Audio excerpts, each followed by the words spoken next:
Pendant longtemps, traverser une rue n'a jamais été une question. On avance sans y penser. Un regard à gauche, un regard à droite. Des gestes simples, instinctifs. Le monde nous guide naturellement. Et on oublie parfois qu'avoir la possibilité de voir, c'est déjà une forme de liberté. Lui aussi avançait comme tout le monde. Chaque matin, le même trajet. Le même passage piéton. Les mêmes habitudes. Puis un jour, quelque chose a changé. Pas brutalement. Une silhouette moins nette. Une lumière trop forte. Comme si le monde s'effaçait doucement autour de lui. Et puis un jour, le noir. Plus de mouvement, plus de repères visuels, seulement les sons. Alors, il a appris à écouter davantage. Les moteurs, les pas, les freins, les voix. Parce que quand la vue disparaît, chaque son devient un repère.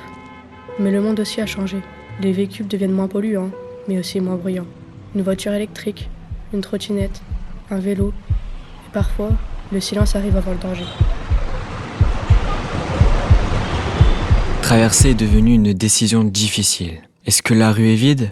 Est-ce qu'un véhicule approche ? Est-ce qu'il m'a vu ? Et surtout, est-ce que je vais l'entendre à temps ? Quand on perd la vue, on ne perd pas seulement des images, on perd parfois une part de son autonomie. Et pourtant, tout ce qu'on veut, c'est continuer à avancer seul. La ville de demain est plus verte, elle est plus sûre, elle est plus belle, elle est moins bruyante. Alors dans cette ville, qui assurera la sécurité des centaines de milliers de déficients visuels que le bruit rassure ? Au lycée du Pays de Condé, en spécialité sciences de l'ingénieur, nous avons imaginé une autre façon de voir. C'est ainsi qu'est né le projet Blind Pet Eyes, des lunettes intelligentes capables de détecter les dangers silencieux autour de soi.